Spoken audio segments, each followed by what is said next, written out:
ಪಂಚಾಯತಿಯನ್ನು ಯಾರು ಕುಡಿಸಿರೋಡಪ್ಪ? ಯಜಮಾನ್ರೆ, ನಾನೇ ಕುಡಿಸ್ತೇನೆ ಯಜಮಾನ್ರೆ.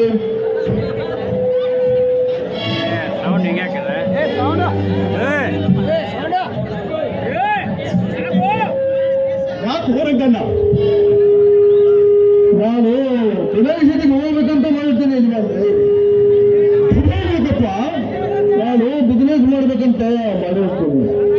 ನಮ್ಮ ತಂದೆಯನ್ನು ಬರಬೇಕಾದ ಬಾಲ್ಯವನ್ನು ಕೊಡ್ತಾ ಇಲ್ಲ.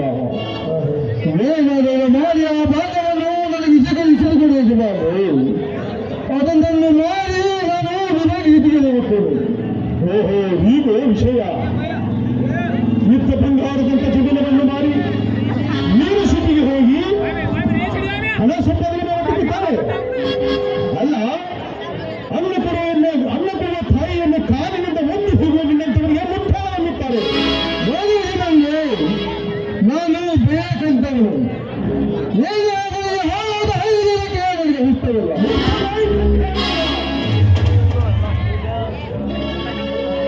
ಏನಂದಿರು? ಹಳ್ಳಿ ಇರುತ್ತಿರುವೆಯ ರಂಗ, ನೀನು ಹುಟ್ಟಿ ಬೆಳೆದು ನಿನ್ನನ್ನು ವಿದ್ಯಾವಂತನಾಗಿ ಮಾಡಿರುವುದೇ ನಮ್ಮ ಹಳ್ಳಿಗಳು. ಇವತ್ತಿನವರೆಗೆ ಅನ್ನ ತಿಂದ ಕುಪ್ಪಳಿಸುತ್ತಿರುವ ಆ ನಿನ್ನ ಸಿಟಿ ಜನರಿಗೆ ಈ ನಮ್ಮ ಹಳ್ಳಿ ರೈತರೇ ಕಾರಣ. ಕೊಲೆ, ಸುಲಿಗೆ, ದರೋಡೆ, ಅನ್ಯಾಯ, ಅತ್ಯಾಚಾರ ಇವೆಲ್ಲ ನಡೆಯುವುದು ಆ ನಿನ್ನ ಮೊಬೈಲ್ ಸಿಟಿಯಲ್ಲಿ. ನ್ಯಾಯ, ನೀತಿ, ಧರ್ಮ ನಡೆಯುವುದು ಈ ನಮ್ಮ ಕರುನಾಡಿನ ಕನ್ನಡ ಮಣ್ಣಿನ ಮಕ್ಕಳಲ್ಲಿ. ಮಾಡಿಕೊಂಡ ವರದಿಯನ್ನು ದುಡ್ಡಿಗಾಗಿ ಸೆರಗು ಬಿಚ್ಚಿಸುವುದು ಆ ನಿನ್ನ ಮೊಬೈಲ್ ಸಿಟಿ.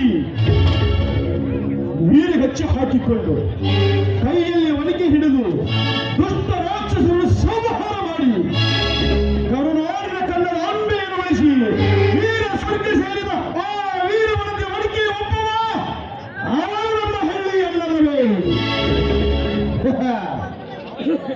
ರಂಗ, ಔಷಧ ಎಲುಬು ತಿಂದ ಬದುಕುತ್ತಿರುವ ಆ ನಿನ್ನ ಸಿಟಿ ಜನರಿಗೂ, ಹಸಿವಿನ ಹಾಲು ಕುಡಿದು ಬದುಕುತ್ತಿರುವ ಈ ನಮ್ಮ ಹಳ್ಳಿ ಜನರಿಗೂ ಬಹಳ ಅಂತರವಿದೆ ರಂಗ. ಈ ನಮ್ಮ ಪವಿತ್ರವಾದ ಹಳ್ಳಿಗೆ ಹಾಳವಾದ ಹಳ್ಳಿ ಎನ್ನುತ್ತಿವೆಯ?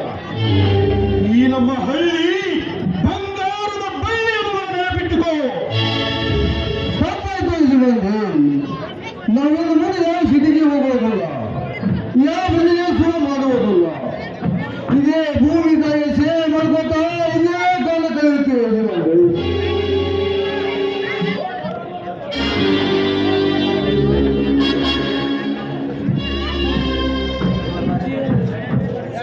ತುಂಬಾ ಸಂತೋಷ ರಂಗಣ್ಣ.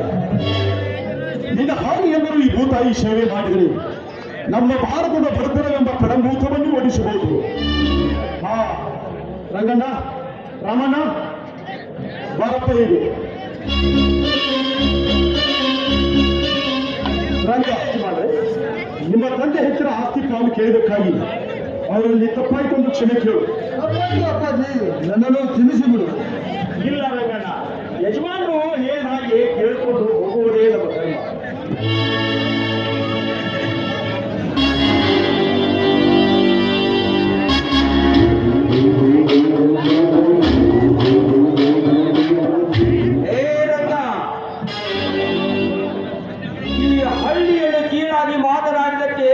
ಈ ನಮ್ಮ ಹಳ್ಳಿಯ ಜನರ ಮುಂದೆ ಕ್ಷಮೆ ಕೇಳು. ಆಯ್ತು ನೋಡ್ರೆ, ತಪ್ಪಾಯ್ತು, ಕ್ಷಮಿಸಿಬಿಡು. ನನ್ನೊಂದು ನ್ಯಾಯ ಅಪ್ಪಾಜಿ.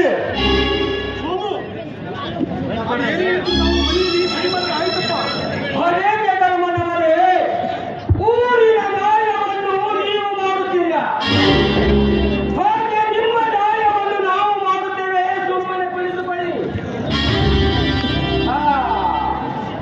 ಕೇಳಪ್ಪ ಸೋಮು, ನಿಮ್ಮ ಮನೆಯಲ್ಲಿ ಏನಾದರೂ ಜಗಳವಾಯಿತೇನು? ಧೈರ್ಯವಾಗಿರು. ಜಗಳ ಆಗುತ್ತೆ ಇನ್ನು ಮೇಲೆ. ಯಾರ ಜೊತೆ? ನಿನಗೂ ನಿಮ್ಮ ಅಪ್ಪನಿಗೇನು? ಅಲ್ಲ, ಊರಿಗೆ ಗೌರವವನ್ನು ಸಂತಿಯನ್ನು ಮೆರೆಯುತ್ತಿರುವ ನಿನಗೋ ನನಗೋ ಸೋಮು, ಏನಪ್ಪ ನಿನ್ನ ಮಾತಿನ ಅರ್ಥ? ಹೌದು ಅಪ್ಪಾಜಿ, ಈ ಹಣವನ್ನು ಕೇವಲವಾಗಿ ಮಾತನಾಡಲಿಕ್ಕೆ ಊರ ಜನರ ಮುಂದೆ ರಂಗನನ್ನು ಕ್ಷಮಾಪಣೆ ಕೇಳಿದರು. ಆದರೆ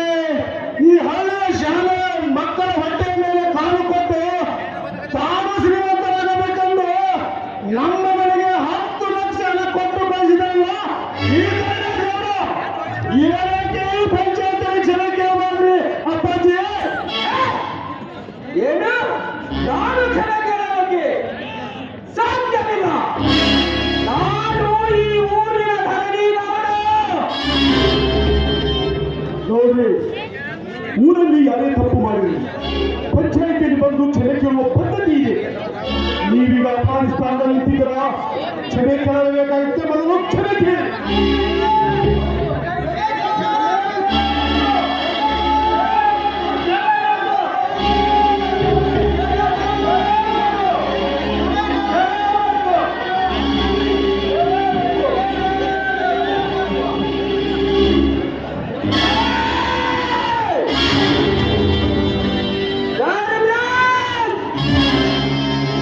ನನ್ನ ಪಾದರಕ್ಷೆಯ ಪಟ್ಟಣದಲ್ಲಿರುವ ಬಡ ಜನರ ಮುಂದೆ ನನ್ನ ಕ್ಷಮೆ. ನಾನು ಬತ್ತಿ ಹೋಗುತ್ತಿದ್ದ ನನ್ನ ಅಗ್ನಿಯ ಕೊಂಡಕ್ಕೆ ಕ್ಷಮೆ ಎಂಬ ಬಿರುಗಾಳಿನ ಬೀದಿ ವರ್ತಿಸುವೆ ನನ್ನ ಸೇಡಿನ ಜ್ವಾಲೆ. ನೀವು ಕಟ್ಟಿರುವ ನ್ಯಾಯ ನೀತಿ ಧರ್ಮದ ಗುಡಿಸಲಕ್ಕೆ ಚಿಮ್ಮುವೆ ನನ್ನ ಸೇಡಿನ ಕಿಡಿ. ನೀ ನುಡಿದರೆ ಹೊನ್ನುಡಿಯದು ಮನು ನುಡಿಯುವನಿಲ್ಲ, ನ್ಯಾಯಾಂಗದ ಕನ್ನಡಿಯದು ಸುತ್ತು ಹತ್ತು ಹಳ್ಳಿಯಲ್ಲಿ ಕುಡಿಯುವನಿಲ್ಲ, ನ್ಯಾಯಾಂಗದ ಕನ್ನಡಿಯದು ಕರಗಣಿಸುವುದಿಲ್ಲ.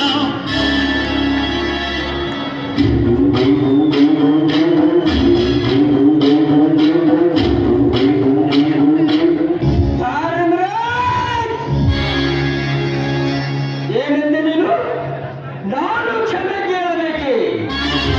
ಧರ್ಮರಾಜ್, ನಿನ್ನ ಮಣಿತನವನ್ನು ಸರ್ವನಾಶ ಮಾಡದಿದ್ದರೆ ನನ್ನ ಎದುರು ಧರಣಿಗೌಡನ ದರ್ಬಾರ ಎಂದು ನಿಮ್ಮದೇ ಕಲಿಯಬೇಕು.